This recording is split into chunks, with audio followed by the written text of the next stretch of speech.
Good news खबर हेरेर बस्नुहुने सम्पूर्ण दर्शकहरूलाई म डाक्टर प्रसाद हितालको हार्दिक स्वागत साथसाथै नमस्कार छ। आज हामीसँग यस्तो व्यक्तित्व हुनुहुन्छ जसले लामो समयमा राजनीतिमा आफूलाई व्यतीत गर्नुभएको छ र त्यो व्यक्तिसँग हामी कुराकानी गर्न गइरहेका छौँ। तपाईहरुलाई र तपाईहरुको बीचमा उहाँलाई मैले ल्याएको छु।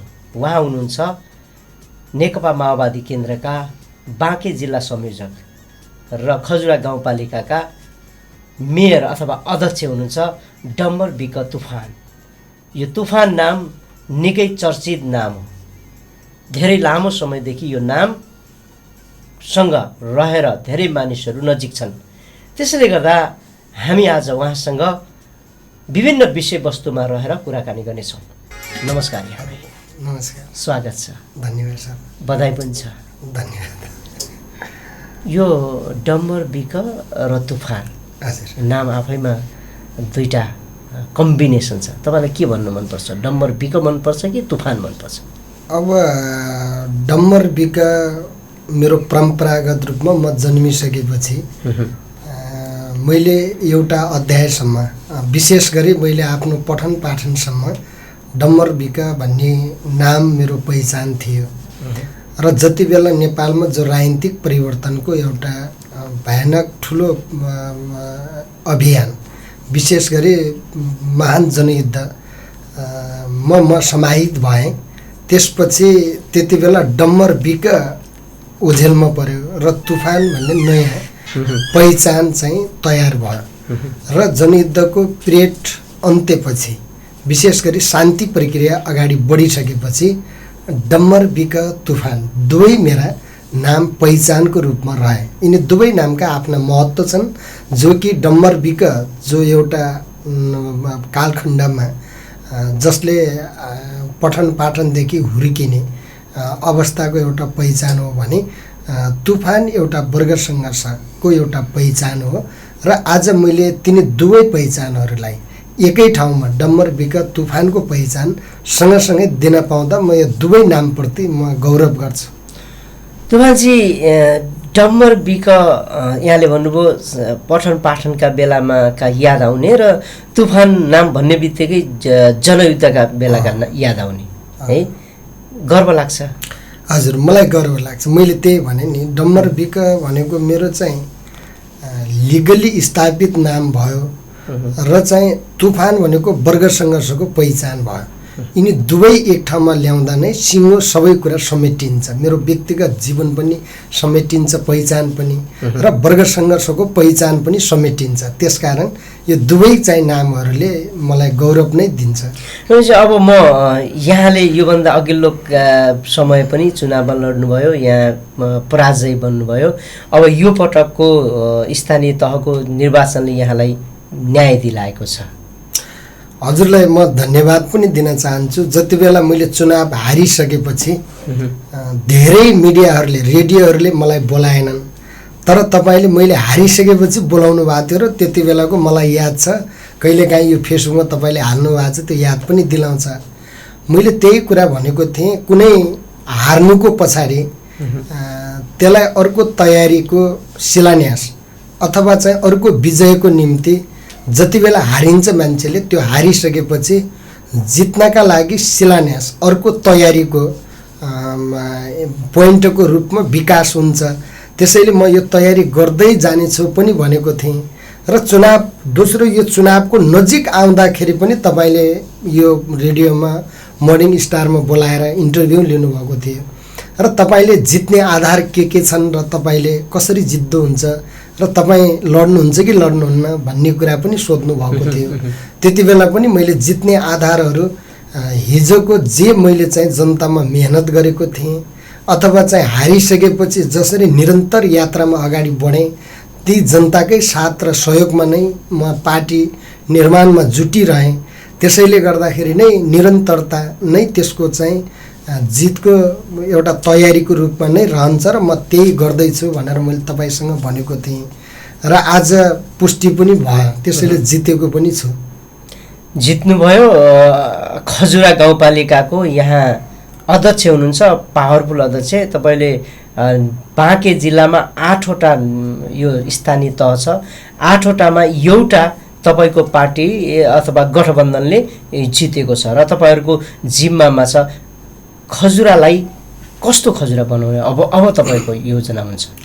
अब मेरो कुरा के हो भने हैन, हामीले चाहिँ खजुरा जो विजय गरिसकेपछि विजय हुनु पूर्व जनताको बीचमा जाँदा नै हामीले हाम्रा एजेन्डाहरू प्रस्तुत गरेका थियौँ। त्यो एजेन्डालाई अनुमोदन गर्नुस् र हामी केही गर्न चाहन्छौँ भन्ने कुरा हामीले चाहिँ जनताको बीचमा राखेका थियौँ र जनताबाट अनुमोदित भयौँ।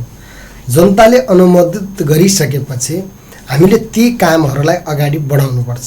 जस्तो मैले उदाहरणका लागि हजुरलाई भने, अब हामी कसरी अगाडि जाँदैछौँ भन्ने कुरा यति बेला हामीले जे गाउँ सभा गरेर नीति तथा कार्यक्रम पनि बनायौँ र त्यसमा बजेट पनि विनियोजन गरौँ।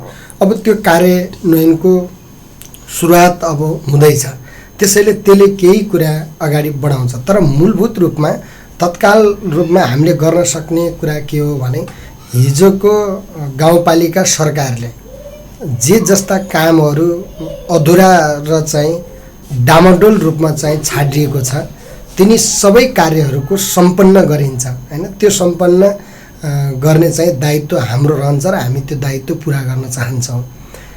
र दोस्रो कुरा हामीले के गर्न चाहन्छौँ भने, खजुरा गाउँपालिकालाई विशेष गरी कृषिमा आधारित गाउँपालिका भएका कारण त्यहाँका मानिसहरूको लाइफलाइन झन्डै 80% मान्छेहरूले किसानमा आधारित आफ्नो जीवन निर्वाह जो गर्नुभएको छ, त्यसैले कृषिलाई हामीले आधुनिकीकृत अथवा उत्पादनमूलक ढङ्गबाट अगाडि बढाएर आत्मनिर्भर मात्रै होइन, निर्यात गर्ने उत्पादन हामीले गर्नका लक्ष्य राखेर अगाडि बढ्न चाहन्छौँ। र दोस्रो कुरा हामीले के गर्न चाहन्छौँ भने, शैक्षिक रूपले कुनै न कुनै रूपले खजुरालाई एउटा आगमन थलो अथवा चाहिँ एउटा त्यस्तो टर्निङ पोइन्ट बनाउन चाहन्छौँ जो कि खजुरा पढ्दा मानिसले आफ्नो जीवन निर्वाह गर्न सक्छ भन्ने शिक्षाको आधारशिला तयार गर्न चाहन्छौँ। त्यसका लागि हामीले अहिले चाहिँ केही तयारी पनि गरेका छौँ। जस्तो अहिले हामीसँग चाहिँ नमुना विद्यालयहरू पनि हुन्छन् र विभिन्न ढङ्गबाट नमुना योग्य विद्यालयहरू पनि विकसित भइराखेका छन्। र हामीले अर्को कुरा, त्यहाँको चाहिँ कृषि क्याम्पसलाई पनि हामीले साथमा लिएर त्यहाँको प्राविधिक त्यो चाहिँ शक्तिलाई पनि हामी उपयोग गर्न चाहन्छौँ। र अहिले प्राविधिक विश्वविद्यालय, प्रदेश विश्वविद्यालयको स्थापनाको कार्य पनि अगाडि बढिसकेको छ। र यो सबै कोण हामीले आधारभूत चाहिँ अधिकार शिक्षाको कुरालाई हामीले नैसर्गिक चाहिँ अधिकारको रूपमा आधारभूत शिक्षालाई हामीले लिने र सबै बालबालिकाहरूले स्कुलमा भर्ना भएको अथवा शिक्षा लिइरहेको वातावरण बनाउनका लागि हामीले पूर्ण रूपमा मेहनत गरेका छौँ। र अहिले चाहिँ विशेष गरी नीति तथा कार्यक्रममा पनि हामीले केही कुराहरू र बजेट विनियोजन पनि गरेका छौँ। जस्तो टोहुरा बालबालिकाहरूलाई पनि एउटा आवासीय विद्यालयमा शिक्षा प्रदान गर्ने यो निकै महत्त्वकाङ्क्षी योजना छ। त्यस्तै गरेर हामीले पढ्दै र कमाउँदै गर्ने प्रत्येक विद्यालयले आफ्नो जमिनलाई बाँझो नराख्ने, कुनै न कुनै उत्पादन गर्ने, या फलफुल होस् या फुलहरू मात्रै होस् या तरकारी होस् या जेसुकै हुन्छ, आफ्नो सापेक्षतामा त्यो अनिवार्य गर्ने र त्यसका लागि हामी गाउँपालिकाले आवश्यक सम्पूर्ण सपोर्टहरू गर्न सक्ने। र त्यसै गरी हामीले अर्को कुरा लोकसेवा आयोग, जो कि खजुराका जिनेन विद्यार्थीहरू जसले अभावमा धेरै सङ्घर्ष गरेर पढ्नुभयो, लेख्नुभयो, उहाँहरूलाई लोकसेवाको कक्षा सञ्चालन, निःशुल्क कक्षा सञ्चालन कार्यक्रम पनि हामीले सुरु गर्ने गरी चाहिँ बजेट विनियोजन गरेका छौँ। त्यस्तै गरेर उच्च क्लास, खजुराको जनताको छोराछोरीले कुनै उच्च क्लास पढ्न चाह्यो अथवा प्राविधिक क्षेत्रमा भाग लिन चाह्यो, या डाक्टर पढ्न चाह्यो या इन्जिनियर पढ्न चाह्यो या पाइलट पढ्न चाह्यो या कुनै न कुनै चाहिँ प्राविधिक पढ्न चाह्यो भने हाम्रो गाउँपालिका तर्फबाट कुनै न कुनै ढङ्गले हाम्रो सपोर्ट हामीले गर्नुपर्छ।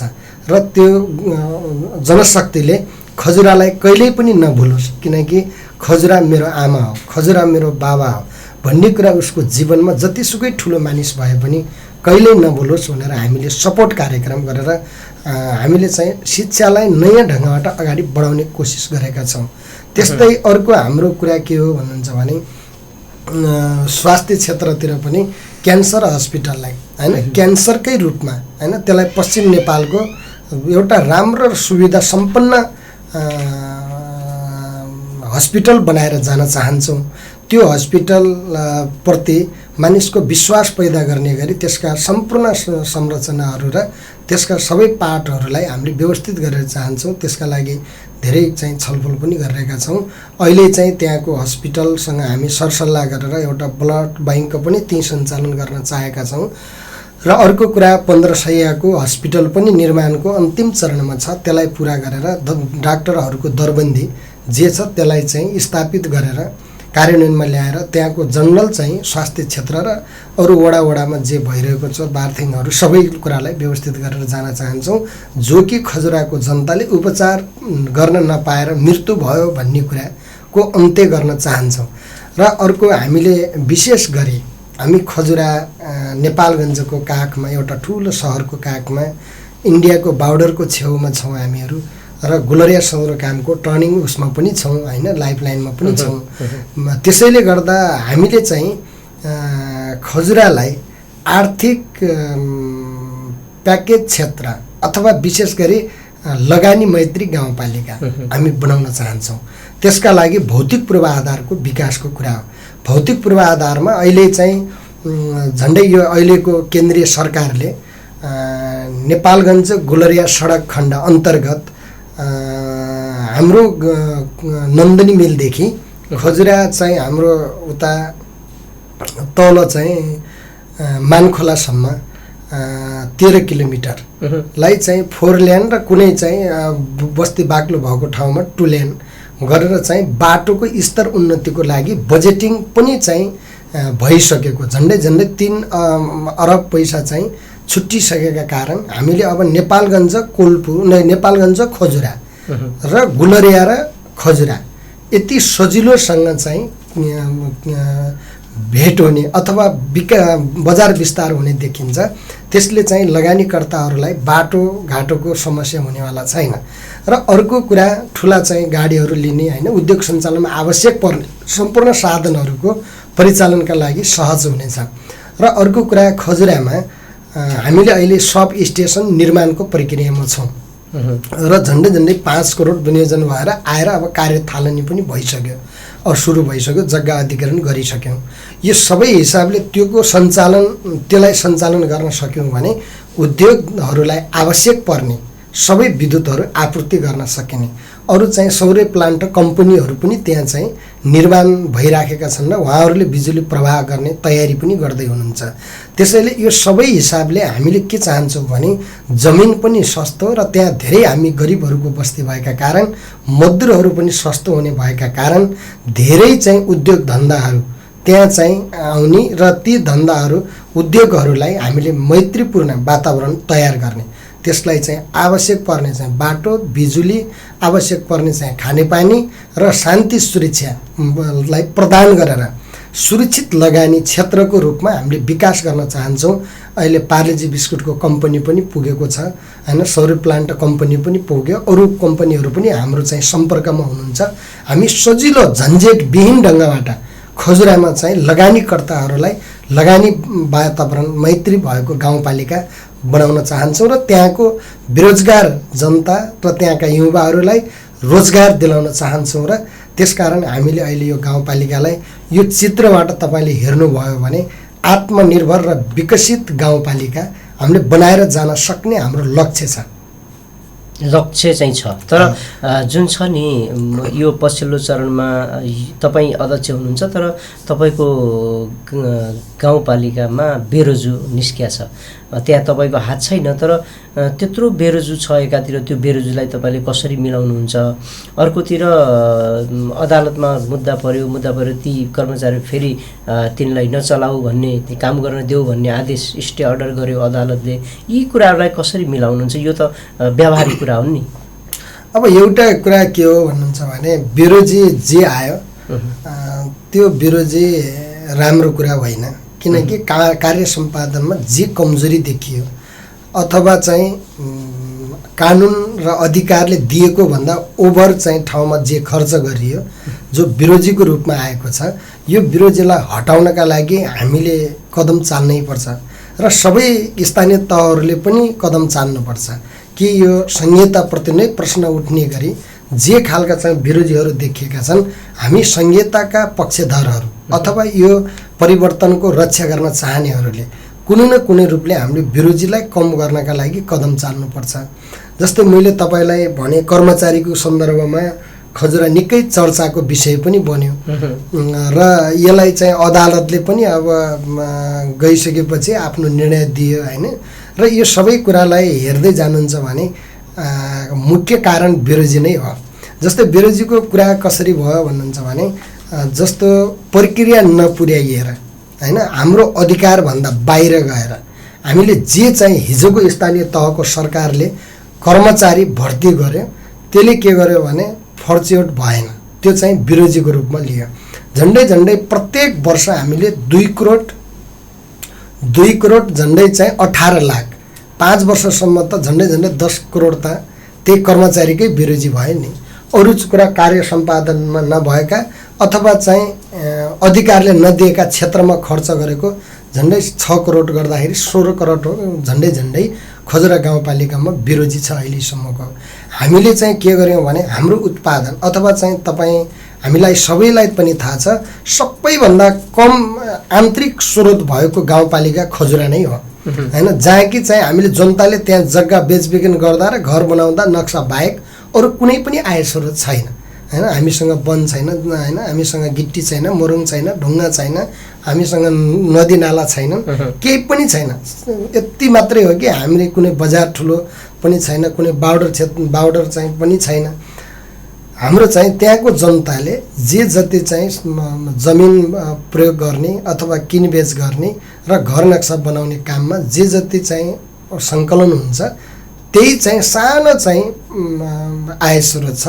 झन्डै हाम्रो वर्षमा चाहिँ 1 करोड 42 लाख 1 करोड 46 लाख अब एकपटक अलि धेरै जग्गा बेचबिखन भएर रहेछ 1 करोड चाहिँ 88 लाखसम्म आयो हैन। झन्डै 2 करोड पुग्न खोज्यो।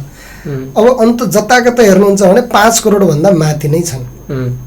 त्यसकारण हाम्रो इन्कम हो नि 1.5 करोड अनि हामीले चाहिँ विरोधी कर्मचारी राखेकोमा विरोधी चाहिँ 2 करोड हुने हैन। अनि कसरी सम्भव छ यो गाउँपालिका चल्न हैन। त्यसकारण गाउँपालिकाको भविष्यको निम्ति खजुराको भविष्यको निम्ति हामीले आय स्रोतको दायरालाई बढाउने र चाहिँ सबैलाई सूचीकृत गरेर आय आर्जन बढाउने तर विरोधी कम गराउने हामीले चाहिँ राम्रो इनिसिएसन गर्यौँ हैन। यसलाई चाहिँ सबै क्षेत्रबाट सपोर्ट हुनुपर्ने हो।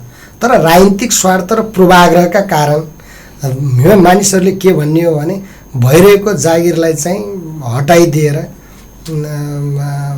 अरूका जीवन बर्बाद पार्ने भन्ने ढङ्गबाट बाहिर आइयो। मिडियाहरूले पनि धेरैले त्यस्तै सिनसम्म चाहिँ समाचार सम्पादन गर्नुभयो र मेरो आग्रह के छ भने मैले खजुराको भविष्य निर्माण गर्दा भविष्य र त्यहाँका हजारौँ मानिसहरूको जीवनको बारेमा सोच्दा केही मानिसहरूले त्याग गरेको कुरालाई यति चाहिँ फरक ढङ्गबाट अगाडि बढाउन हुँदैन थियो। र अहिले पनि हजुरलाई मैले भन्नुपर्छ कि ती चाहिँ कर्मचारी साथीहरूलाई नै मसँग डेलिगेसन आउँदा पनि मैले भनेको थिएँ तपाईँहरूले खजुरा बनाउनको लागि केही त्याग गर्नुहोस्। हामीले त्याग नगरिकन यो गाउँपालिका बनाउन सकिँदैन। तपाईँ यही गाउँपालिकाका छोराछोरी हुनुहुन्छ भने तपाईँहरू आत्मनिर्भर हुनुहोस्, अन्य ढङ्गबाट जानुहोस्, बरु लोकसेवाको तयारी गर्नुहोस् हैन। तर तपाईँहरू हट्दा थाई कर्मचारी आउँछन्, थाई कर्मचारी आएपछि गाउँपालिकालाई व्यवहार पर्दैन अनि व्यवहार नपरे विरोधी हुँदैन, इन्कम स्रोत बढ्छ, भोलि तपाईँका छोरा नातिहरूको भविष्य बन्छ के हैन। तपाईँहरू नआत्तिनुहोस् भन्ने कुरा नै मैले अपिल गरेको थिएँ। उहाँहरूले पनि ठिकै हो नि भन्ने ढङ्गकै वातावरण थियो। तर कतिपय केही अब उक्साएर होला के होला अदालतमा गएर मुद्दा पनि हाल्नु भएछ। अब मुद्दा हालिसकेपछि अदालतले के भनेको छ भने छलफल नहुँदासम्मका लागि अहिले नहटाउन भनेर चाहिँ आदेश गरे। हामीले उहाँहरूलाई हाजिर पनि गराइराखेका छौँ र अब हाम्रो अदालतले हामीलाई बोलाएको छ र हामीले हाम्रा प्रमाणहरू पेश गर्छौँ, हामी भाग लिन्छौँ हैन। यदि हामी गलत रहेछौँ भने चाहिँ ठिक छ, अदालतले हामीलाई हराउला हैन। हामीले गरेको कमजोरीको महसुस गरेर हामी चाहिँ त्यसलाई स्वीकार गरौँला। यदि होइन भने अदालत जाने कुरा गलत होइन, उहाँहरू जानुभएको छ र उहाँहरू चाहिँ त्यो अनुसार चाहिँ गर्नु भएन भने उहाँहरूले रियलाइज गर्नुहुनेछ। तर मुख्य कुरा मलाई के लाग्छ भने करारको कर्मचारी भनेको के हो भने आवश्यकता काम हाम्रो कामको आवश्यकता पर्दा उहाँहरूलाई करार सेवा लिने हो। यदि आवश्यकता परेन काम भएन भने उहाँहरूलाई हामीले चाहिँ म्याद नथपिदिने कुरा हो। यति कुरा हो कि करारका चाहिँ कर्मचारीहरूलाई होइन करार सेवालाई हामीले म्याद थपिनौँ, हामीलाई आवश्यक गाउँपालिकामा छैन भन्यो। किनकि हामीसँग अहिले पनि चाहिँ थाई कर्मचारीहरू पनि धेरै हुनुहुन्छ, उहाँहरू पनि लागिराख्नु भएको छ। केही चाहिँ सामान्यतः तल्लो स्तरमा काम गर्ने मजदुर र कर्मचारीहरू त्यो हाम्रो गाउँपालिकाले राख्न पाउँछ, त्यो बिरोजी आउँदैन। त्यसकारण जस्तो पिएनहरू मालीहरू होइन, जस्तो सरसफाइ मजदुरहरू, जस्तो चाहिँ नगर प्रहरी, जस्तो चाहिँ विभिन्न ड्राइभरहरू, उहाँहरूलाई चाहिँ हामीले हटाएका छैनौँ। किनकि उहाँहरूलाई हामी गाउँपालिकाले नै आवश्यकताको रूपमा राख्न पाउने अधिकार भएका कारण त्यो विरोधी पनि आउँदैन र हामीले हटाएका छैनौँ। त्यसकारण जुन चाहिँ खजुरा गाउँपालिकामा व्यवहार पर्ने जे समस्या छ विरोधी आउने त्यसको अन्त्य गर्ने एउटा कदम हो। त्यसैले यो कदम एउटा सङ्घर्ष हो, एउटा ठुलो चाहिँ एउटा परिवर्तन गर्नका लागि अगाडि बढाइएको एउटा सङ्कल्प हो। मलाई लाग्छ यो पुरा हुन्छ। यो बेरोजु छ नि, यो बेरोजु त सम्बन्धित व्यक्तिले उसकै नाममा जाने हो नि, होइन? अब जस्तो विरोधीहरू 2-3 प्रकारको हुन्छ होइन, कोही असल्नु पर्ने हुन्छ, कोही स्थिर रहिरहन्छ होइन। अब यो सबै हिसाबले गर्दाखेरि के देखिन्छ भने यो फर्च्योट नहुने विरोधी रहेछ। फर्च्योट नहुने भएका कारण प्रत्येक वर्ष थपिँदै जाने र भार पर्दै जाने, भोलि बाहिर हेर्दाखेरि पनि यत्रो ठुलो विरोधी छ भन्ने, अनि त्यहाँ माथि अङ्क घट्दै जाने, आउने चाहिँ पैसा पनि घट्दै जाने, माथिबाट चाहिँ आउने अनुदानको पनि अनि घट्दै जाने, तलको आय स्रोत नबढ्ने। यो सबै हिसाबले के देखिन्छ भने अन्ततः गाउँपालिका असफल हुने बाटोतिर जान्छ। यसलाई हामीले सफल पार्नेतिर टाउकाले टेकेको गाउँपालिकालाई खुट्टाले टेकाएर दौडाउने विचार हो। त्यो हिजोको नेताहरूले के हेरेछन् त, अध्यक्षहरूले के हेरेछन् त? यो अब उहाँहरूले हेर्नु त भयो होला होइन। अब केही नयाँ भएका कारण केही अनुभव पनि भएन होला, केही कुरा ऐन कानुन अब राम्रोसँग बुझ्ने अवसर पनि प्राप्त भएन होला, र अलिकति केही प्रेसर भएर केही आफ्नो मान्छे राख्ने चाहना पनि भयो होला। अब यो सबैको कुनै न कुनै दुरुपयोग नै भएको मान्नुपर्छ। भनेपछि अब यहाँले धेरै कुराहरू देखाउनु भयो। खजुरालाई कस्तो खजुरा बनाउने भन्ने किसिमको एक किसिमको रोडम्याप चाहिँ यहाँसँग छ। त्यो रोडम्याप अनुसार खजुरालाई त्यस्तो खजुरा बनाउने भनेर यहाँले अघि धेरै कुराहरू ल्याउनु भयो।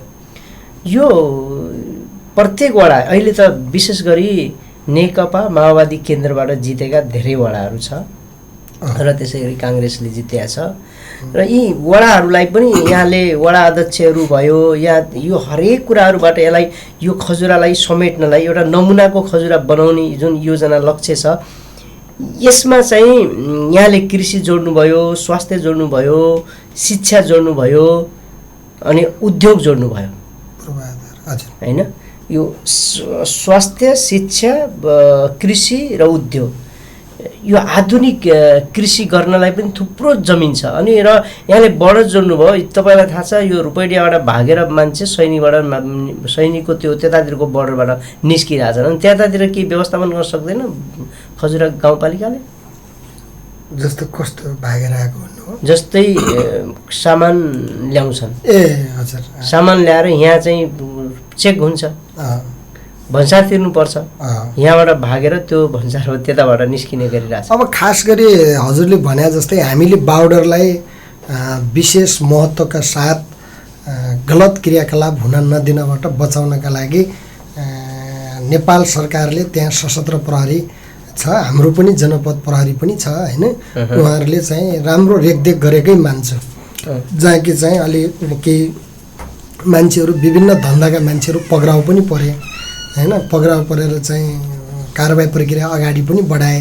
यो सबै कुराले के गर्छ भने त्यता जान थालेका मान्छेहरू पनि अब अलिक कन्ट्रोल त हुन्छ नै होइन। हामीले पनि त्यहाँ सचेतना अपनाउने र गैर कानुनी ढङ्गबाट कुनै पनि आवाज आवत र सरसामान ओसार पसार गर्न नदिने गरी प्रहरीहरूसँग हाम्रो छलफल पनि स्थानीय तहको सरकारको निकै राम्रो सम्बन्ध पनि छ। हामी छलफल गरेर हरेक कुरालाई रेखदेख गर्ने अनि जनप्रतिनिधिहरूले पनि त्यो सुझाव दिने हामीले गरिरहेका छौँ। त्यो एउटा पक्ष भइहाल्यो। तर बढी चाहिँ त्यतातिर भन्दा अलि यता हाम्रो जानकीको क्षेत्रबाट बढी प्रवेश गर्ने गर्छन् होइन। र अर्को कुरा चाहिँ हामीले त्यहाँको स्थानीयको जनताले स्थानीय जनताहरूले बोर्डरको छेउमा भएका कारण सरसामान ल्याउन सानातिना कुराहरू र आफ्नो उपभोगका लागि प्रयोग गर्ने सामानहरू फेरि हामीले ल्याउन दिने, प्रहरीहरूले पनि ल्याउने दिने गर्नुभएको छ। त्यसलाई चाहिँ एउटा सहज पनि मान्नुपर्छ जस्तो लाग्छ। अब एउटा कुरा के हो भने कुनै पनि सरकार सफल हुनका लागि र कुनै पनि चाहिँ क्षेत्र सफलताको मुख्य बिन्दुमा पुग्नका लागि सबभन्दा ठुलो स्रोत भनेको जनता हुन् होइन। जनतालाई साथमा लिन सकेर जनताको भावना अनुसार होइन, जनताको तागतमा हामीले खजुरालाई नमुना योग्य खजुरा बनाउन सक्छौँ। जनताको पक्षमा हामीले काम गर्ने हो। तर जनताले पनि हामी पनि हाम्रो क्षेत्र हाम्रो गाउँपालिका बनाउन केही मेहनत गर्नुपर्छ, केही न केही हामीले लगानी गर्नुपर्छ। जनताले यहाँलाई साथ दिनै पर्यो। जनताले साथ दिनुहुन्छ किनकि जनताले विकास चाहेको छ, आत्मनिर्भर चाहेको छ, उत्पादनमा आत्मनिर्भर हुन चाहेको छ।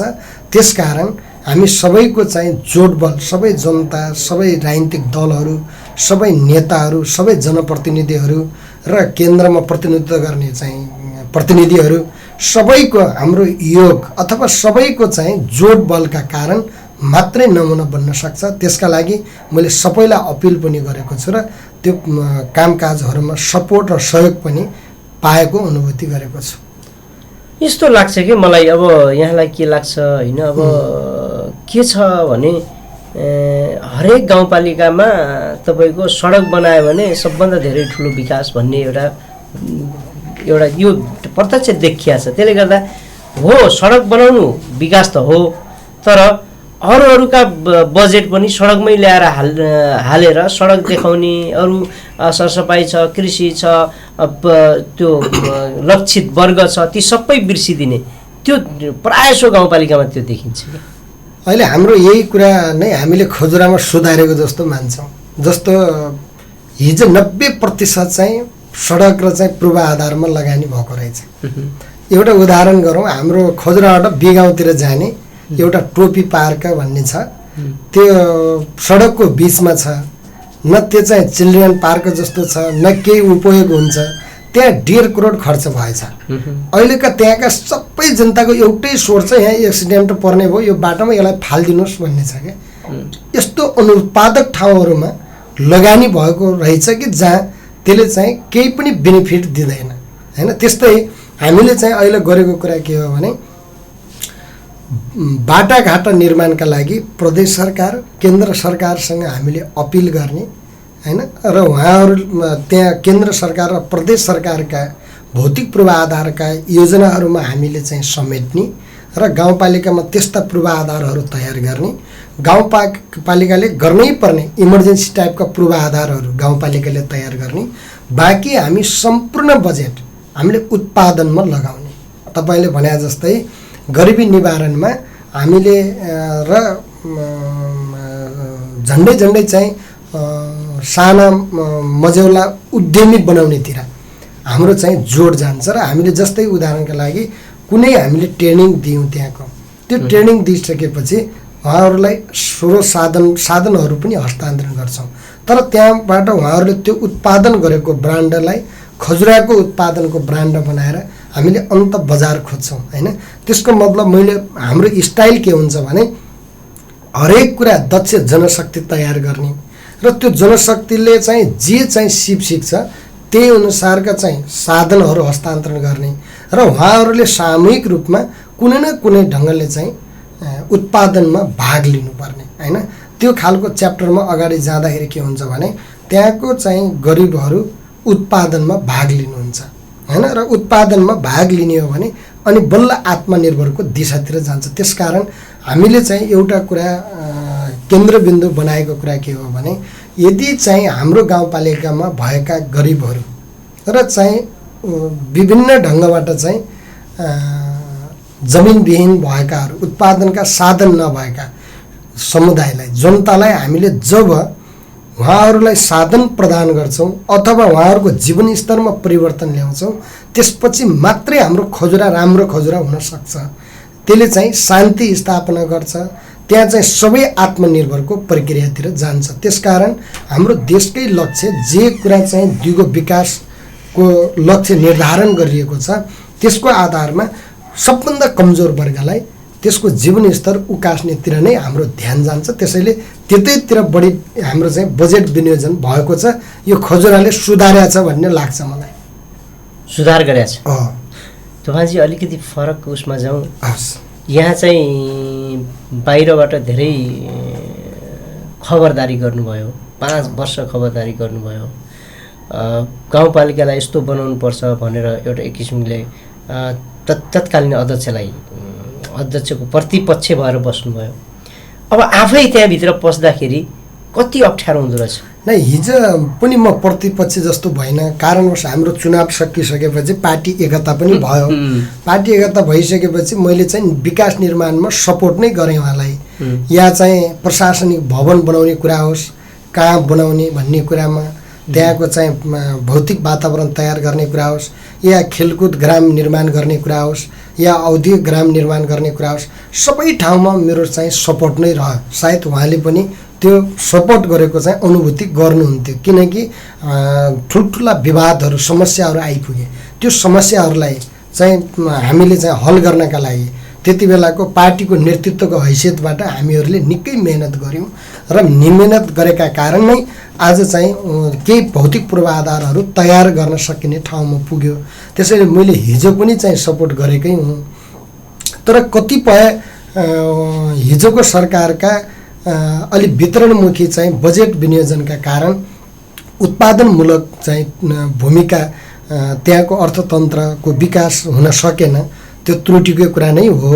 तर अब मैले चाहिँ अहिले आइपुगेर बाहिर भन्नुभन्दा जे खालको चाहिँ हिजो सपोर्टको भावना राख्थेँ, आज पनि मैले के गरिरहेको अनुभूति गर्छु भने हामीले धेरै गर्नुपर्ने छ र धेरै गर्ने भएका कारण सबभन्दा पहिला हामी आफै जनप्रतिनिधिहरू नै यसको नेतृत्व गर्ने ठाउँमा जसरी पुगिरहेका छौँ, जनताले आश गरेको छ। जनतालाई निराशा नहुन दिनका लागि सम्पूर्ण जनप्रतिनिधि, झन्डै हाम्रो चाहिँ 44 जना जनप्रतिनिधि हुनुहुन्छ, कुनै न कुनै रूपले जनताको बिचमा र जनताका समस्याहरूलाई हल गर्ने गरी नेतृत्व प्रदान गर्नुपर्छ भन्ने कार्यनीति बनायौँ। र अहिले टोल विकास समितिहरू पनि प्रत्येक टोलमा बनाएका छौँ। त्यो टोल विकास समितिलाई पनि हामीले प्रदेशबाट, केन्द्रबाट, गाउँपालिकाबाट यी योजना तपाईँहरूकोमा परे है, तपाईँहरूले राम्रोसँग कार्यान्वयन गर्नुहोस् भन्दै बैठक बहाल्दै पनि हिँडेका छौँ। यो सबै हिसाबले के गर्छ भने हामीलाई केही अप्ठ्याराहरू त स्वाभाविकै छन्, किनकि अब स्रोत साधन कम हुन्छ नै होइन, तर जनताका अपेक्षा धेरै हुन्छन्। फेरि स्थानीय तहको सरकार यस्तो सरकारहरू कि जनतासँग प्रत्यक्ष जोडिएको हुन्छ, अनि त्यसकारण अब धेरै जटिलताहरू छन्। जस्तो मान्छेको जीवनमा धेरै अप्ठ्याराहरू जे छन् त्यसलाई चाहिँ हल गर्न पाए हुन्थ्यो भन्ने त लाग्ने, तर स्रोत साधन, कतिपय नियम कानुनहरूका प्रश्नहरू छन्, समस्या हुने स्थिति जो बन्छ त्यति बेला अलिक पीडा चाहिँ हुन्छ।